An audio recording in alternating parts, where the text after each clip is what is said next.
jammallo wale mon bandiraɓe musidɓe tedduɓe amtuɓe yebde ayaw pindi tv on calminama on jurama bisimilla moon e robindo jayndeji moon hande ne hawri alkamisa sappo e jeeɗiɗi lewru août hitande ujunnaji ɗiɗi e nogas e tati robinde men hande jayndeji nayri koto banggue dawrugol hayni e ɗalle ɗe ndewani e lawol joni garen e facciro ngo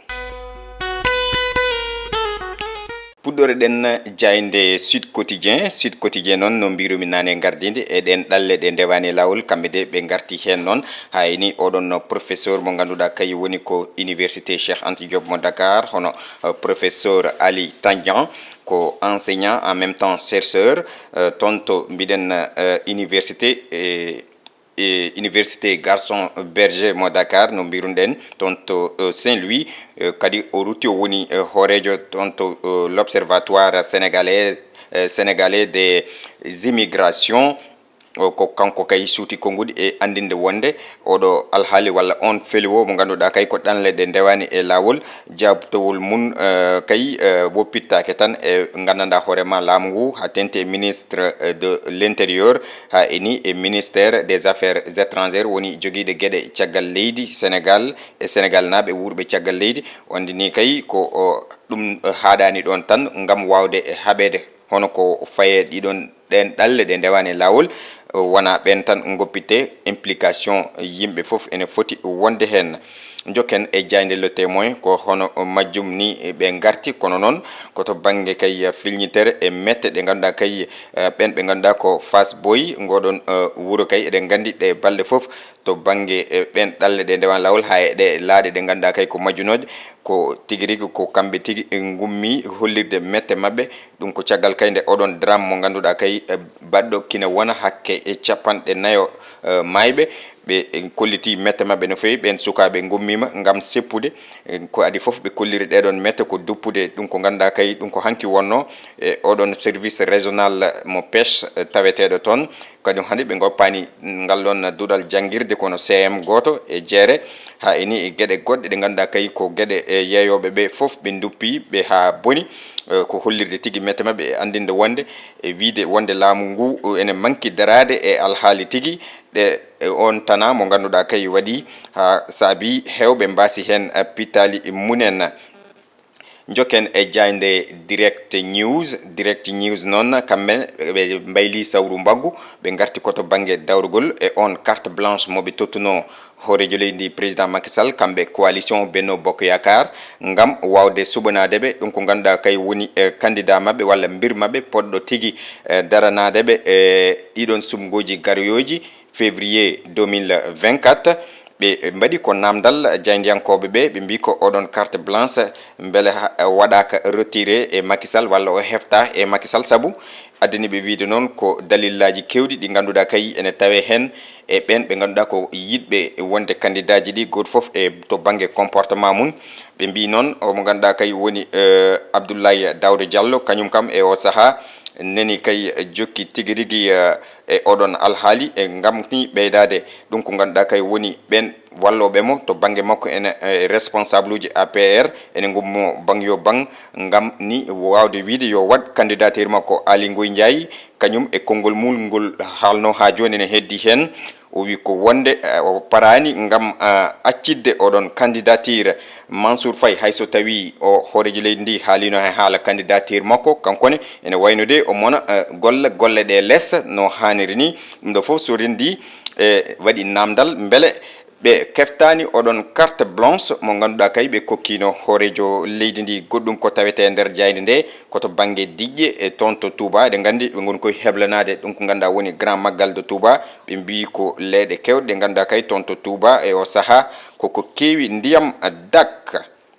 garen e jaynde Le Soleil kamɓene kadi ko e ɗi dumunnaji ɓe ƴeftata ko guure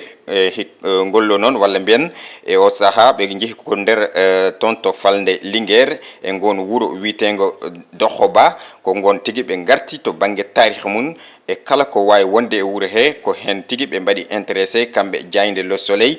ɓe mbi ko mystére kala mystére taweteɗo e ngoɗon wuro de maɓe e kabru ɗum e nane e nder hello 11 ha e 12 e nder ndeɗon jayde nde ganduɗa kay ko jayde le soleil. Goɗɗum ko tawete hen ko Boun Abdallah Dionne mo mbayruɗon yiide ni, kono de o arti kadi e gam tigui rigui yidde portude oɗon brassard to banggue coalition Benno Bokk Yakar e ɗiɗon sumgoji tijjadi garoji 2024. ɓe mbi ko Mohamed Boun Abdallah Dionne candidat.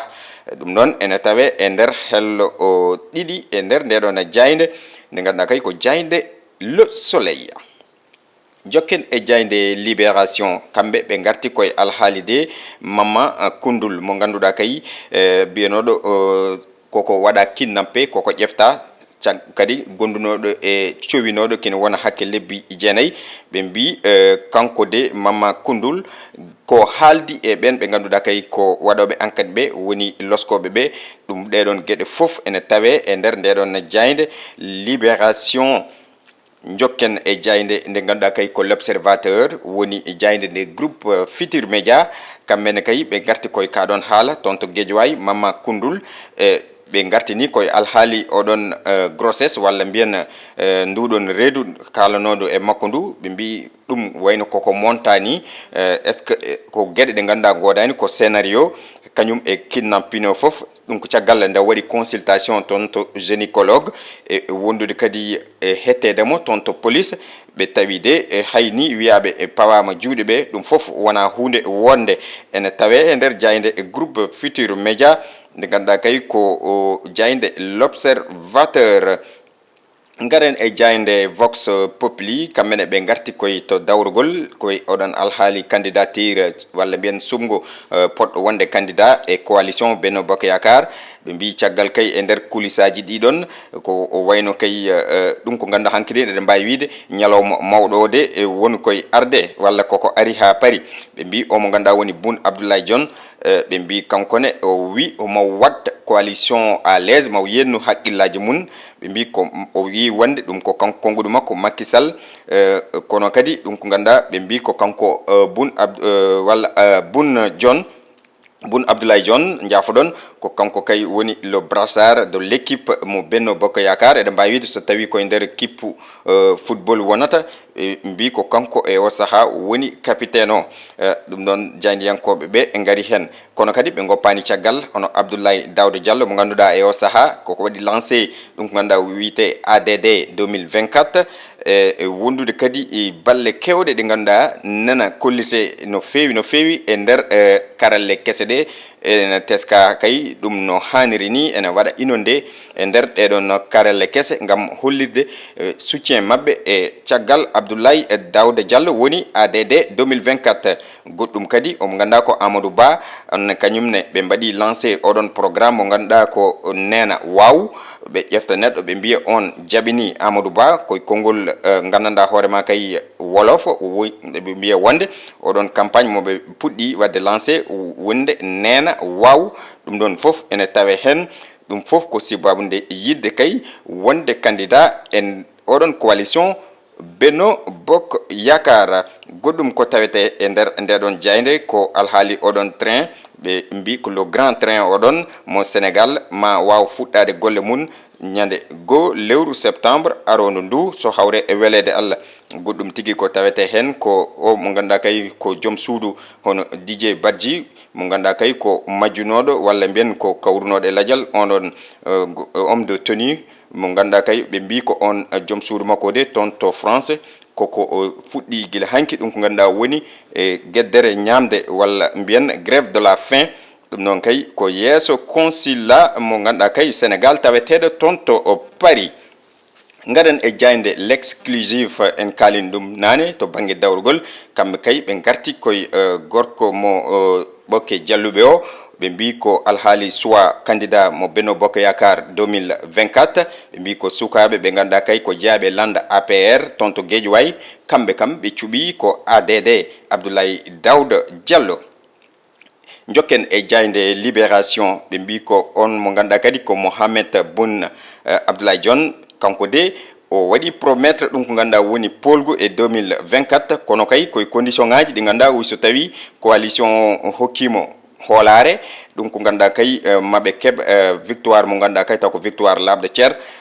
kanko Boun Abdoulaye Dione ɗiɗen konguɗi en jeeya ko suuti o wi kina wona lewru o meeɗino tentinde wonde ɗum ko ganduɗa woni candidature makko e coalition Benno Bokk Yakar ɗum noon o holliti o choix makko ha joni o artiri ngam wadde à l'aise walla deñude haqqille ɗum ko ganduɗa kay woni président Macky Sall sa udditi hello joyi ma taw ɗum toon goɗɗum ko tawete toon omo ganduɗa ko ministre Abdoulaye Seydi Sow won konguɗi ɗi suuti kay ngam artude e on mo ganduɗa woni Alioune Tine e wondude Seydi Gassama e jabtadeɓe o wi wonde vous défendez les brûleurs plutôt que les brûlés wi onon darontoɗon tan ko dupoɓe kono on darontako walla hay goto yiita e saaha oɗon darono ɓen ɓe ganduɗa ko duppaɓe ɓe ɗum ene tawe e nder ndeɗon jayne goɗɗum ko tawete hen ko alhaali oɗon université Cheikh Anta Diop mo Dakar mo ganduɗa kay ko dupponoɗo ha wonti ndondi onon de ɓe kolliti e o saaha cerveau mo ganduɗa kay ardino ɗeɗon gueɗe e oɗon alhaali ɓen kay to o saaha to gonɗo ɓe mbaɗama juuɗe e o saaha kay won e mabɓe fuɗɗaɓe jagguede gayniren e jayde stade coftal ɓalli jayde stade noon ɓe garti koye alhaali ligue des champions ko fate e jaltugol OM mo ganduɗa kay koko waɗa éliminé woni olympique mo Marseille ɗiɗon match ji ɗi ganduɗa ko préliminaire omo ganduɗa wiyete ko Iliman Dia eɗen gandi Iliman Ndiaye jafoɗon ɓoyani ko yano toon e wondude Ismaïla Sarr ko ɓiɓɓe leydi Sénégal naaɓe ɓe mbi ko ɓen de sont déjà dans la tempête jafoɗon ɗum ɗon woni ko jayde nde finir goɗɗum kadi e o mo ganduɗa ko goɗɗo ɓiɗɗo leydi Sénégal najo hono Mendy toon to club makko Arabie Saoudite Al Ahli ɓe mbi ko caggal kay ende fuɗɗino taw kay ene wondiri e caɗele e o saaha noon ɓe mbi Mendy noon maw wat assuré ɗum ko kikiɗe hande o ɗum ko gandanɗa hoorema match ɗeɓe jogori fettude goɗɗum ko tawete hen ko alhaali kay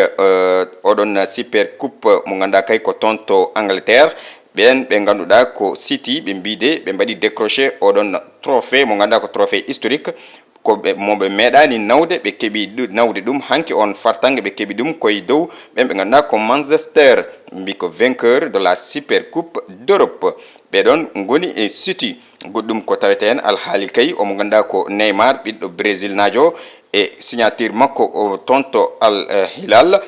waɗi konguɗi de ɓe ganduɗa ɓen ko Brésil naaɓe ene wayno de beltaki hen no feewi omo ganduɗa kay ko star mo ganduɗa aduna o foof heftini bandiraɓe musidɓe tedduɓe ko ɗum ɗo woni ko aranno en e robino jayneji men hande no mbiɗen ni ene hawri e alkamisa 17 lewru août hitande ujunnaje 2023 joni garen e hello men wongo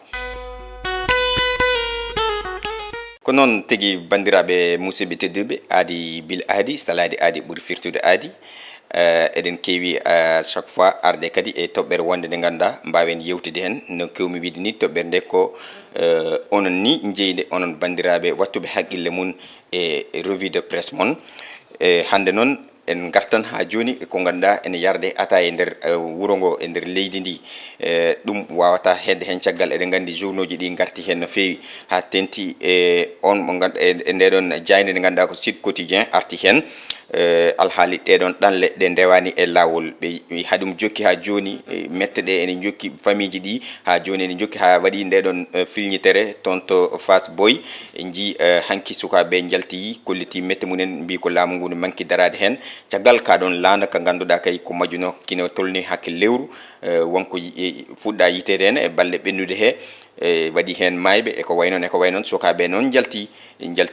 duppi école aji duppi nokku mo ganduɗa ko to banggue awo mabɓe eɗen gandi ngoɗon wuuro